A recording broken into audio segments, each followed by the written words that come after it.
Welcome to Latchkey History. And welcome to the Titanic Prophecy.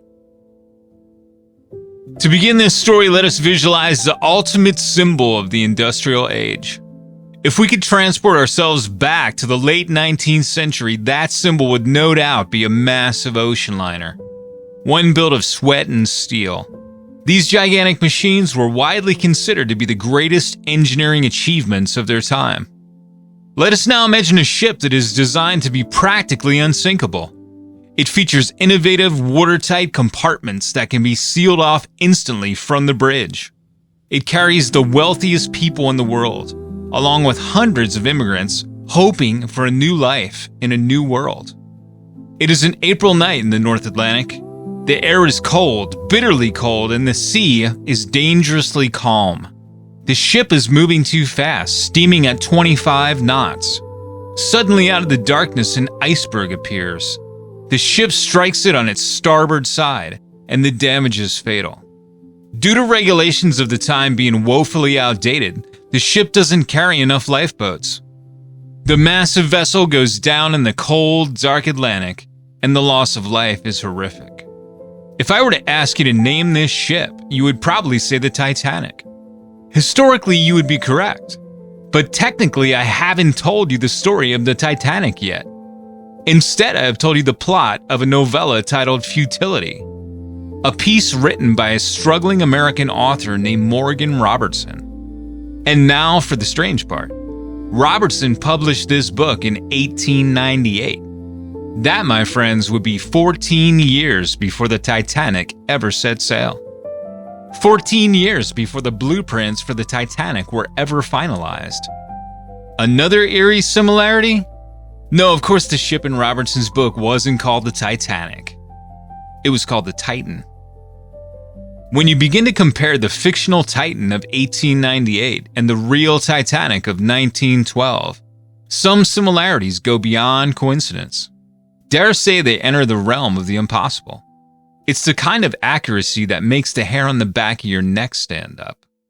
Let's take a look at the hard data because the numbers are where this story becomes truly terrifying. In Robertson's book, the Titan was the largest craft afloat.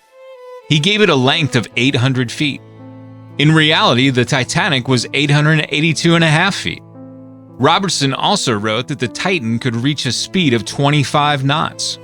The Titanic had a top speed of 23 to 24 knots. Robertson's ship had a displacement of 70,000 tons. The Titanic displaced roughly 66,000 tons. Both ships also had 3 propellers.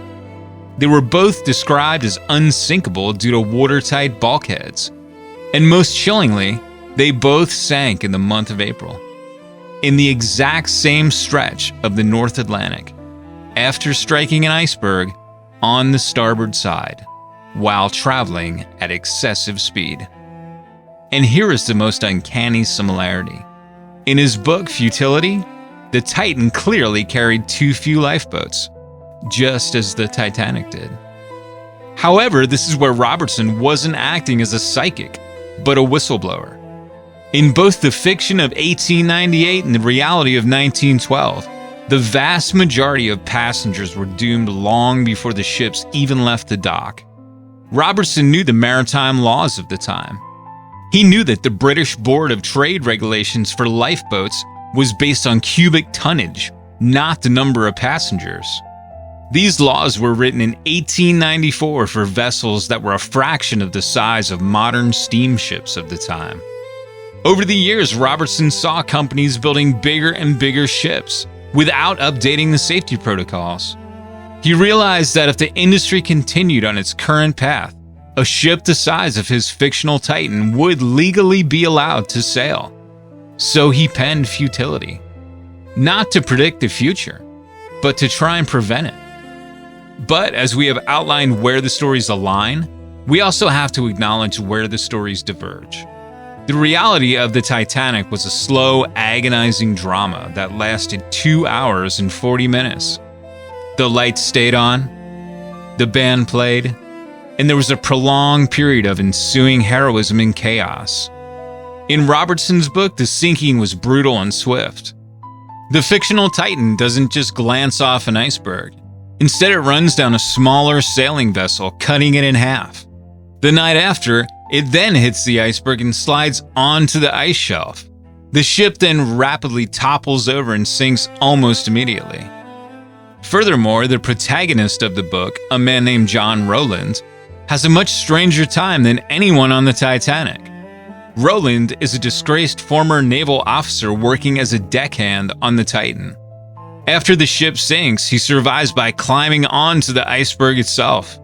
Rowland then ends up fighting and killing a polar bear on the ice to survive. A portion we can all be thankful for remaining in the realm of fiction. After the Titanic sank, Robertson was inundated with letters. People called him a clairvoyant. They accused him of dealing in the occult.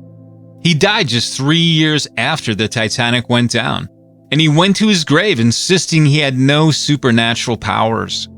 He simply told people, "I know what I'm writing about, that's all." The most important truth was that Robertson was an experienced seaman. He knew the sea, he knew ships, and he knew the mindset of the men who built them. There is also a profound irony in the title he chose for his novella, Futility. He wasn't just talking about the futility of the passengers trying to survive. He was talking about the futility of human arrogance, the fleeting belief that we can engineer our way out of nature's path.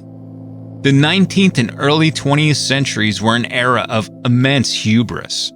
As a species, we were effectively conquering the globe. We were building skyscrapers and taming the wild.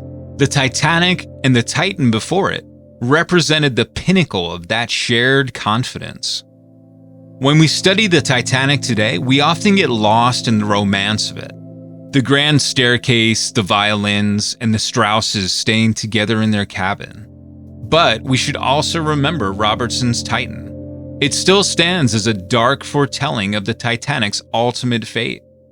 If not anything else, it teaches us that even the greatest disasters are rarely unpredictable. They instead are usually the inevitable culmination of ignoring the warning signs. Robertson saw the iceberg coming. He sounded the alarm 14 years before the lookout in the crow's nest ever rang the bell. And that is perhaps the most haunting and tragic fact of all. Thanks for watching the Titanic Prophecy. And see you next time on Latchkey History.